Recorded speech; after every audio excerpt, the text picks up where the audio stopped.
MSW Media.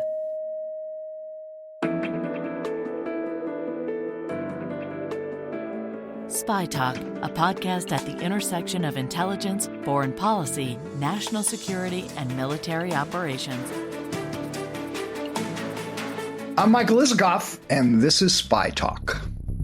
Dana, we're seeing them coming from multiple directions here. To my left, which is just to the north, and to my right, to the south. They're over our head. I've counted at least half a dozen of them at this point. We're seeing them rising. I have yet to see them strike a target.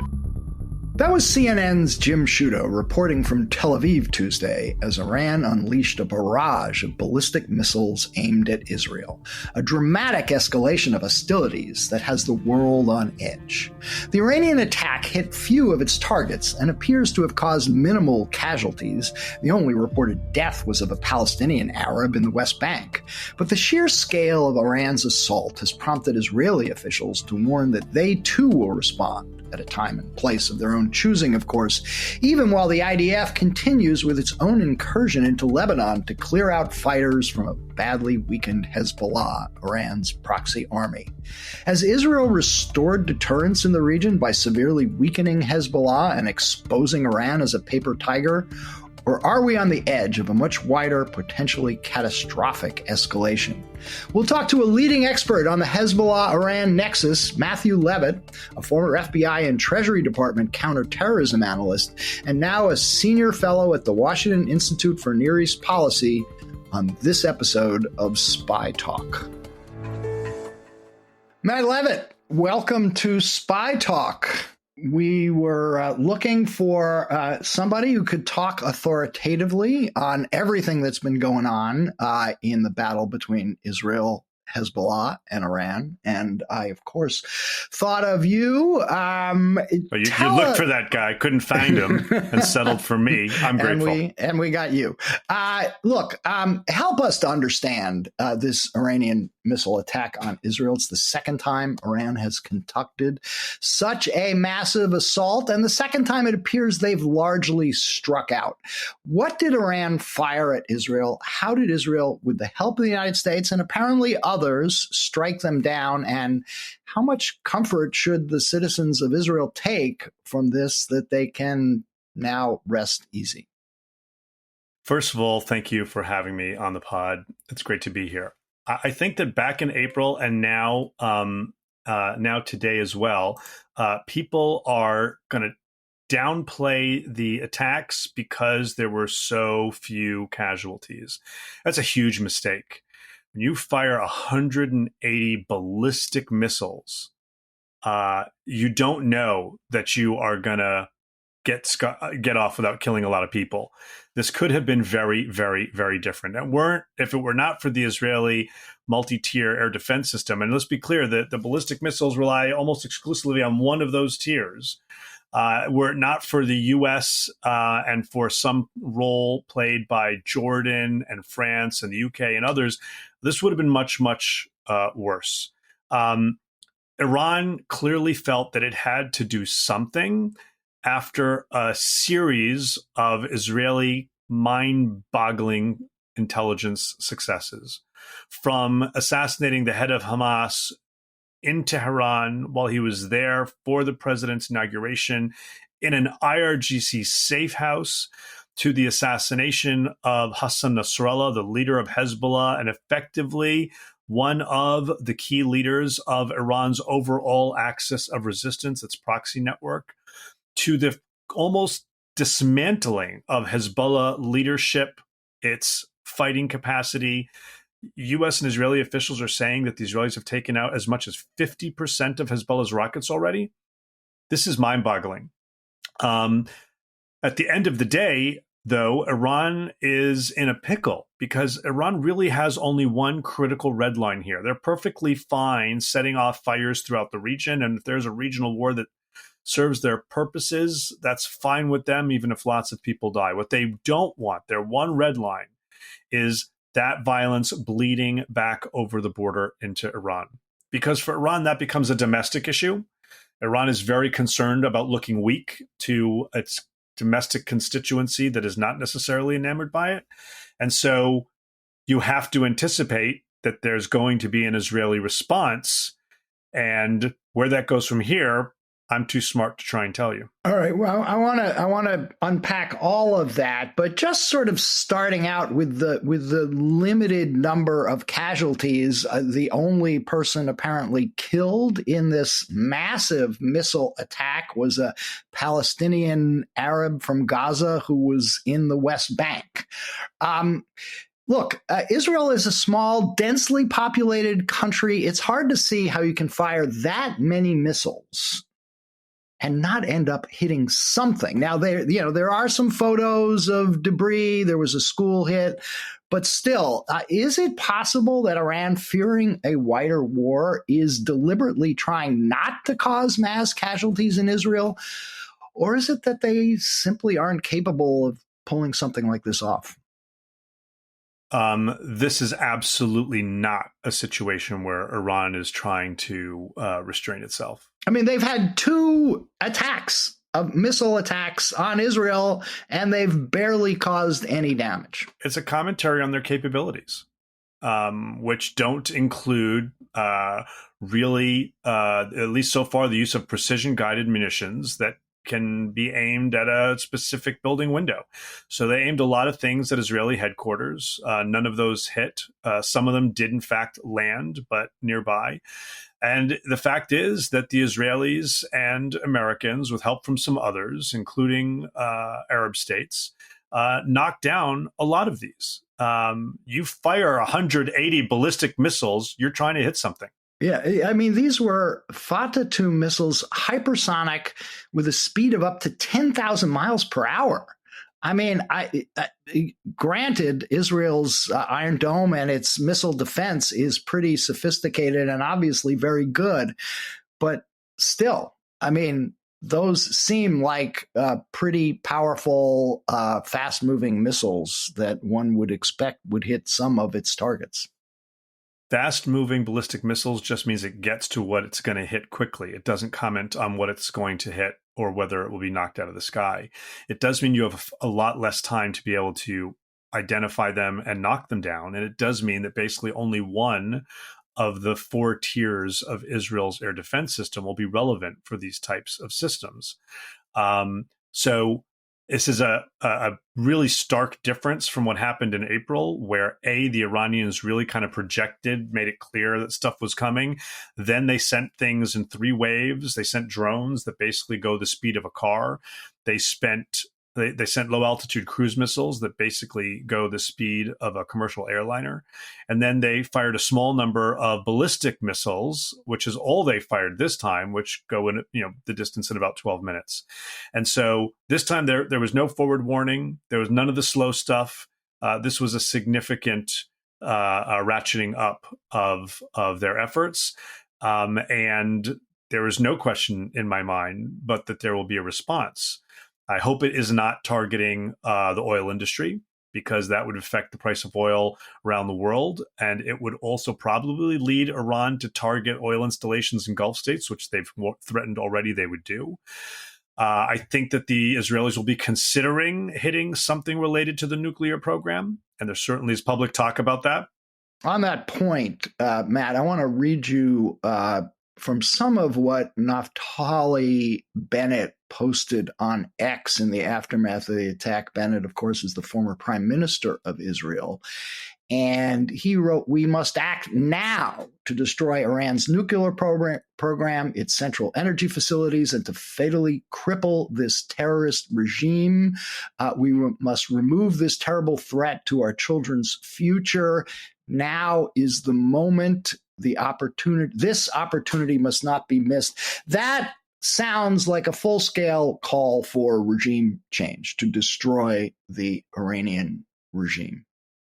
There are definitely people in Israel who have felt enough is enough, and it's time to deal with the strategic threat posed by Iran and its nuclear program. And the nature of this regime, they believe, is what is behind not only the nuclear threat, but the sponsorship of proxies that has led to October 7th and the year of fighting they've seen since. There are There is across the Israeli political spectrum general agreement that they no longer want to live with a gun to their head, not from Hamas in the south, not from Hezbollah in the north.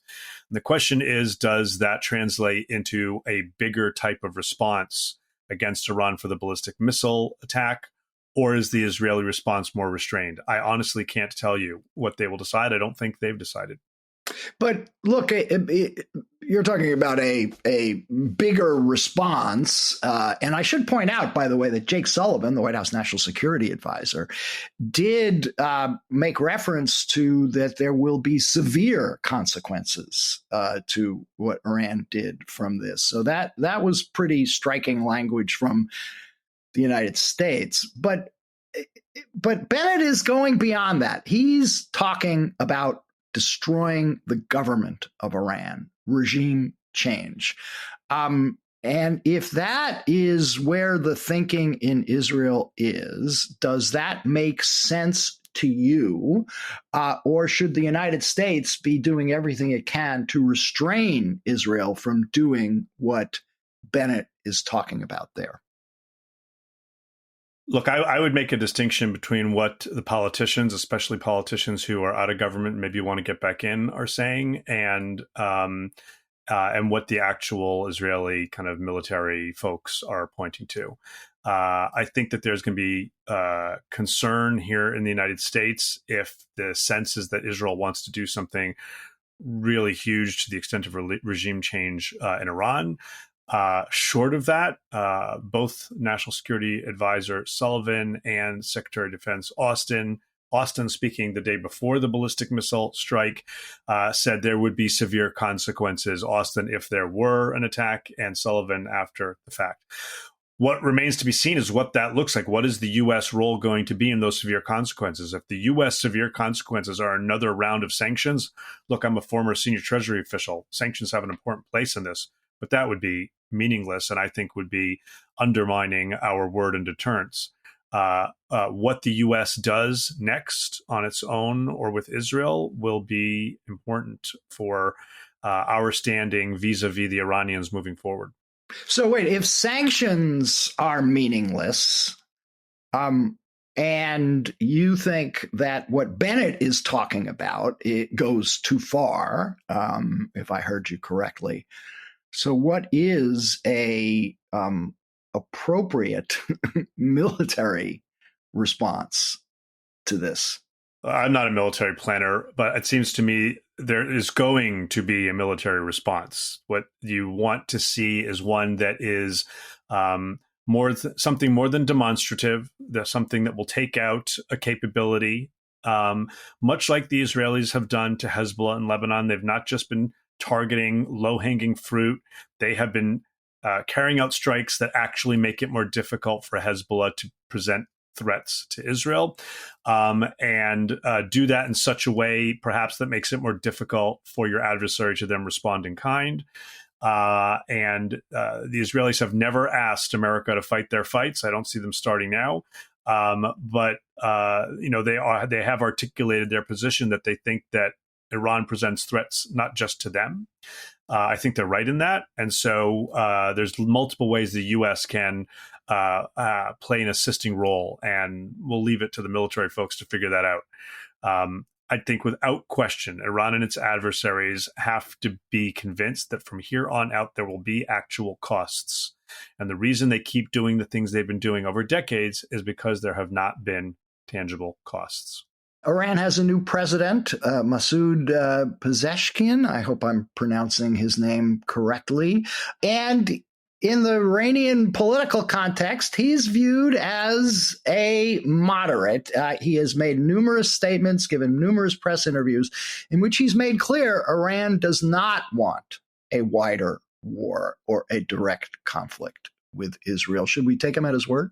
Michael, there's a very big difference between a moderate and a reformist. He's a reformist. He's part of the system, which makes him not terribly moderate. So he's the face that's going to go forward and say, well, we want stability, even as his government is doing all kinds of very aggressive military things. We want an end to sanctions, even as they're not willing to do the things that are required of them on the nuclear file. It's going to have to take something more than talk by someone who's a reformist primarily on domestic issues and has articulated a very strong support stance for the nuclear program and for support for proxies like Hezbollah and Hamas. So to my mind, there's nothing terribly moderate about that. We'll now take a quick break. We'll be back in a moment. And we're back with Matt Levitt.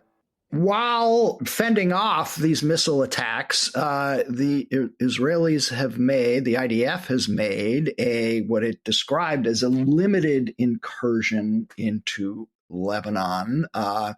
We're already this morning, Wednesday morning, as we're speaking, getting reports of casualties. As many as 7 Israelis have been killed in clashes with Hezbollah in the last 24 hours or so. Look, Israel has invaded Lebanon before 3 times over the years, and things have not gone well in those prior incursions. Is there a risk here for Israel in going into southern Lebanon? And, especially with these initial reports of casualties, are we looking at a situation where this is going to get a lot bloodier and messier than people in Israel might have anticipated? There's always the chance that things take a turn for the worse. I would suggest that the Israelis would tell you that the risk of not doing this is greater than the risk that it goes south. And it seems to me they've earned a little bit of respect over the past couple of weeks in terms of the series of astonishing intelligence and military successes they've had. The Israelis have said for years that since their poor performance, as they describe it, they were very self-critical about their performance in the last war with Hezbollah in 2006. They've been very clear that since then they have completely rejiggered their entire approach to what, in their terminology, a third Lebanon war would look like. And it's clear that their new effort at intelligence collection and actionable intelligence has been very, very successful. Now, anybody who thought that there weren't going to be casualties if the Israeli forces went into Lebanon just watches too many movies. And I think it's perhaps because if you look at the war in Gaza, it's also astounding how few casualties the Israelis have suffered. Here, what the Israelis have found already, I think, underscores the importance of what they're doing. After the 2006 war, UN Security Council Resolution 1701 was very clear. Hezbollah was not supposed to deploy at all south of the Litani River. They were not supposed to be rearmed. Both of those things happened anyway. Hezbollah rearmed many, many times over. They sent huge numbers of people to the south, and they built massive military infrastructure that the Israelis have already been documenting and making public. My hope is that the Israelis achieve their mission in the south, remove the Hezbollah infrastructure for the towns and villages within a few kilometers of the border, and go back home. Will that happen? How long? That we're talking weeks, but again, I can't tell you that things don't go south because it's war. I gotta say, weeks can lead to mission creep. If you're there for weeks, Michael, any military action can lead to mission creep. You and I are sitting here in the United States. If you're sitting in Israel, you don't have a choice. 11 and a half months of almost daily rocket fire from Hezbollah, it's enough. I get it. Was Hezbollah planning for a October 7th like attack on northern Israel? We've seen reports about tunnels and other military infrastructure that have suggested to some that that's what they had in mind. There's no question, zero question, that Hezbollah developed a plan to do just that. In fact, why didn't they do it then? Why didn't they do it right after October 7th? Well, back up a second, get before October 7th, because one of the surprises was that Hamas did this from Gaza on October 7th, as opposed to Hamas from Lebanon. I've been going to Israel's northern border for many years, and almost every year the Israeli military briefs me on the new stuff they found out about this plot and what they have done to counter it. You'll recall they found tunnels dug under the border several years. I've been in one of those tunnels. This is a lot of time and effort and money. The Israelis don't know why Hezbollah didn't do this on October 8th, and had Hezbollah done it, they would have penetrated far into Israel. There were a total of about 650 Israeli soldiers along the entire northern border that day. Not all of them were combat.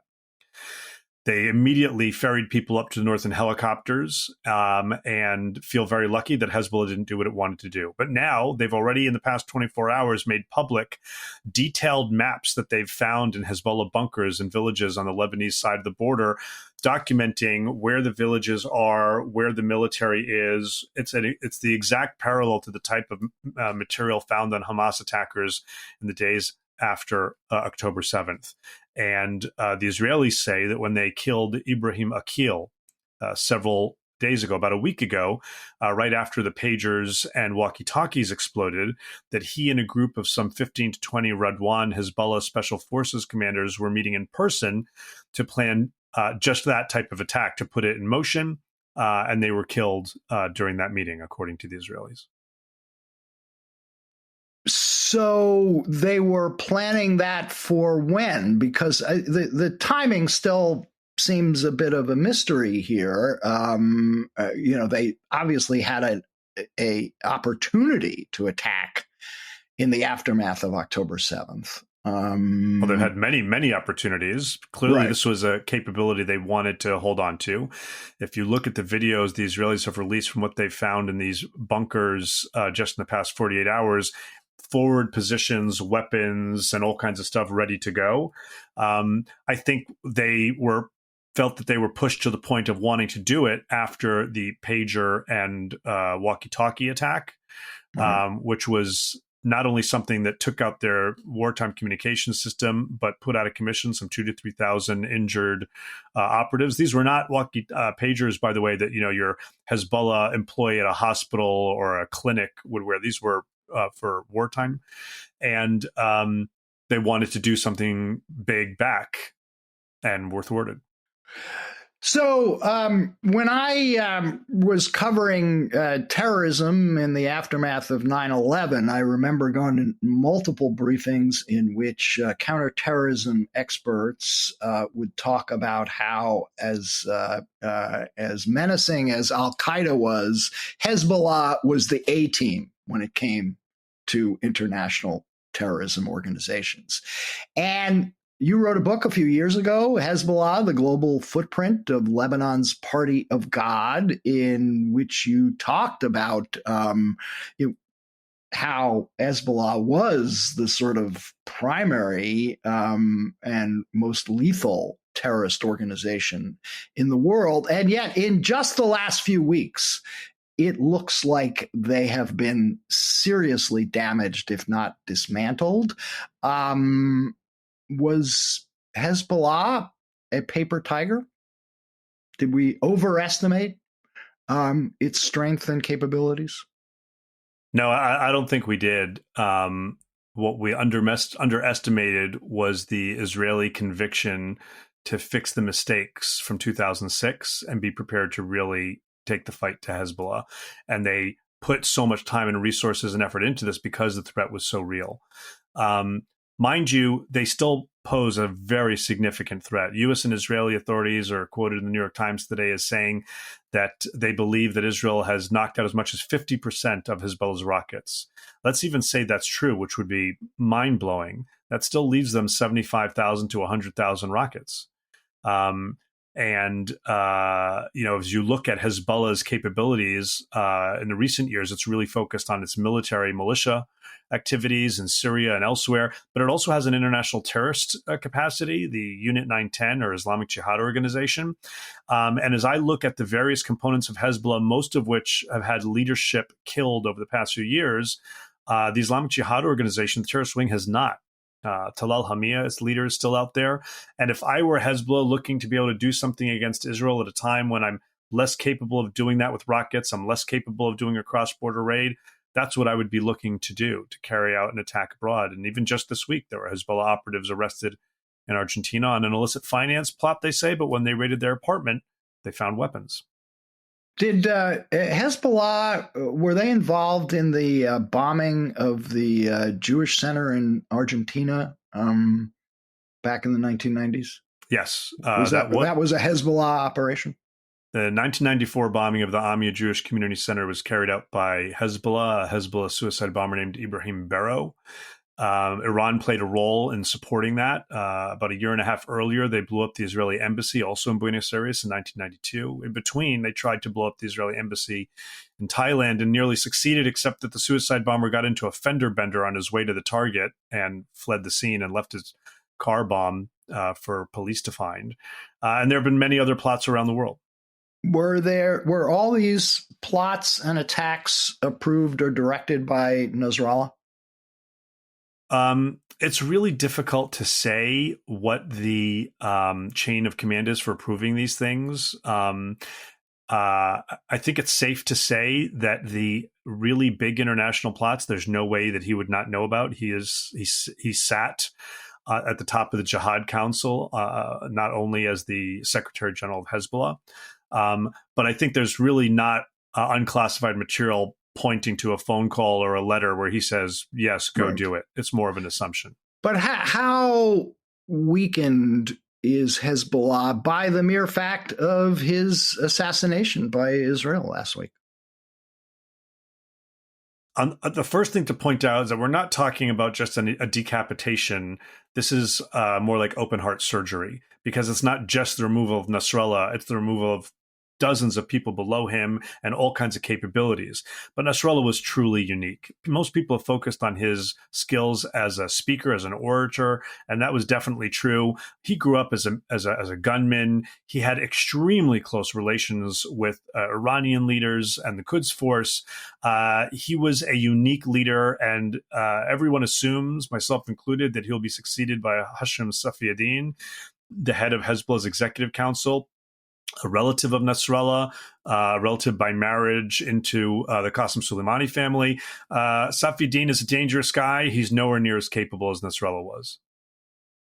You, in your book, you start out the book with a account of plots for spectacular terror attacks in Baku in Azerbaijan, car bombings, the kidnapping of an Israeli ambassador, the blowing up of a radar station. And the guy who was arrested for that, one of two, was a Hezbollah leader named Ali Karaki. And you identify him in the start of the book, this chilling account of plans for massive terrorist attacks. Ali Karaki later got released and was at that meeting with Nasrallah that was bombed by the Israelis, and he too was killed in that strike. So that was a pretty effective counter-terror strike for the Israelis that went beyond just getting rid of Nasrallah. And again, it's not just Nasrallah. It's not just Ali Karaki. It's Fuad Shukr, it's Ibrahim Akil. The three of them, Fuad Shukr, Ibrahim Akil, and Ali Karaki, were the triumvirate that kind of succeeded the last Hezbollah military commander, Mustafa Badruddin, who was killed reportedly by the Iranians in Syria. He succeeded his brother-in-law, Imad Mughniya, who was killed in a joint U.S.-Israeli operation in Syria in 2008. And it's a bunch of people for each of the regional military commands below them. Like I said, this is not a decapitation. It's not even a series of decapitations. This is open heart surgery. Now, one thing that leapt out at me in reading that passage in your book is you talked about how Karaki, in plotting those terrorist attacks, was working closely with Iranian intelligence agents. Now, we all know about the interrelationship between Iran and Hezbollah. Iran funds Hezbollah, it arms Hezbollah. But working closely with Iranian intelligence agents, U.S. intelligence officials have said they have information, intelligence about Iranian plots to kill U.S. officials, assassinate U.S. officials, including, of course, former President Trump for his directing the attack that killed Soleimani, the IRGC leader.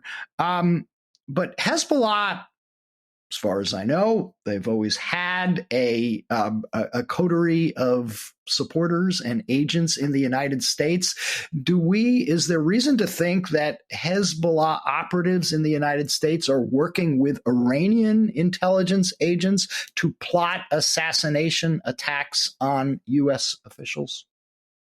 Look, two parallel projects I run at the Washington Institute are mapping projects where we map out Hezbollah's international plots, and a more recent one where we're mapping out Iranian external operations. And one of the things we have to do is there's some overlap between those, because there are cases where the Hezbollah guys will participate in an Iranian plot and vice versa. In the United States, we've not seen that, probably because it's a place where we pay much more attention to Iranian leadership that typically is only allowed to be in a certain radius of the UN facility in New York. But we have seen Hezbollah carry out surveillance here in the United States. And one of the reasons that law enforcement is really at peak concern right now is because one of the cases we had in the past few years involved a guy named Ali Karani, cards on the table. I was the government's expert witness in that case. He was convicted on all counts. He was doing surveillance throughout the New York area. He described himself as a sleeper cell. I don't like to use the term. It sounds too Hollywood, but he used it about himself. And when asked by the FBI, under what circumstances do you think you might be called upon by your Hezbollah superiors to actually to act on the pre-operational surveillance of targets you've already done, he said, well, I don't know, but maybe some type of war with Iran. Certainly if there was someone killed Hassan Nasrallah. So here we are on the verge of some type of war with Iran. Certainly Israel and the Iranians, shooting rockets at each other, and Hassan Nasrallah assassinated. And so there's really a lot of concern, and frankly, even more so because this is coinciding with the Jewish high holiday season, which presents additional targets. Neither Iran nor Hezbollah have traditionally made a distinction between Israelis and Jews. And he pointed to the Amia Jewish Community Center bombing in '94. That was not an Israeli target. Those were just Argentinian Jews. And we've had situations both by Hezbollah and even by Iran in this country. At one point, Iranian agents, primarily here to do surveillance of the Mujahideen Khalq rallies around the country, did surveillance of a synagogue for students at a university in the Midwest. That's fascinating. The Hezbollah agent you were referring to who was prosecuted, what was his name again? Ali Kourani, Kourani. Okay, last question for you. We saw each other at this counterterrorism conference in New York a few weeks ago for the anniversary of 9/11, and you gave a talk there about all the steps U.S. and Western officials could take to further weaken the Iranian regime and its support of counterterrorism. You weren't talking, as I recall it, about massive bombings or military strikes on nuclear facilities. You had a sort of different set of options that you thought should be pursued. Why don't you tell us about some of those and what you think is most realistic right now? Look, from my experience as a government official, it's all about the toolkit. It's not about any one tool. And I'm a former senior Treasury official. I think sanctions have a very important place in this. But we've gotten to a point where for many people, every problem is a nail and every solution is a hammer. Every problem has a sanctions solution. And that's not the case. So look, I think the number one thing, the single most important thing we need to do is to lead an international effort to prevent Iran from being able to provide funding and weapons to its proxies. Without Iranian money and, more importantly, weaponry, Hezbollah is nowhere near the threat it is now. The Houthis are a small thorn in the Saudi backside and not a threat to international shipping. For years, decades, we have tolerated this activity. We've refused to take action to thwart it. There may be a military kinetic component to that. If we issue warnings and they don't stop, maybe you got to blow up a boat at some point or detain a boat. But we need to prevent Iran from being able to help either Hamas or Hezbollah become again what they once were. There are other things I think we need to be doing as well. I think that it blows the mind that the children of so many really, really, really bad Iranian regime actors are able to send their children to university in the West, including here in the United States, that so many of their wives go on regular shopping trips to Paris and New York. The State Department has visa sanctions authorities that can prevent people from coming into this country. Even things like that, I think, will start the very beginning of having costs. There are no costs on Iran. And at the end of the day, Iran really does hate being portrayed as an international pariah. And I think we need to think very carefully about the level of diplomatic engagement. Europeans in particular are very wary of having their embassies shut down. I think the Iranians need that diplomatic engagement as much as the Europeans want it. And it's okay if you're represented by a deputy chief of mission as opposed to an ambassador. The Iranians have to get a message that there will be a cost to carrying out operations in foreign countries, to supporting groups that are carrying out acts of murder, etc. And we just haven't done that. And there's a lot more that we need to be done. And the last thing I would say is, my book on Hezbollah, we just re-released a new version with a new chapter that's focused in part on Hezbollah's role in the lead up to October 7th, but also Hezbollah's role regionally across the Middle East, well beyond Lebanon, in helping to play a kind of quarterback role for Iran, helping the rest of Iran's proxy network. And I think that's something that can be disrupted as well. Okay, well, it does strike me that you're probably going to have to do yet another update for your Hezbollah book after the events of the last several weeks. Matt Levitt, I want to thank you for joining us on Spy Talk, and hope we can do it again. I really appreciate the opportunity. Thank you. Thank you. And that's it for this week's Spy Talk. Be sure to check out our complete podcast archive on Apple or wherever you get your podcasts. And if you haven't already, do check out the spytalk.com news site on Substack, where we offer a steady diet of scoops, original analysis on the intersection of intelligence, foreign policy, and military operations. Just Google Spy Talk and you'll quickly find your way there. This edition of the Spy Talk podcast was smoothly produced, as always, by Kanai and expertly edited by Molly Hockey for MSW Media. That's it. See you around. I'm Michael Isikoff. Thanks for listening. For more original reporting and insights like this, subscribe to spytalk.co on Substack and follow us on Twitter at @talk_spy. If you enjoyed our podcast, subscribe and leave a review on Apple Podcasts, Spotify, or wherever you get your podcasts. MSW Media.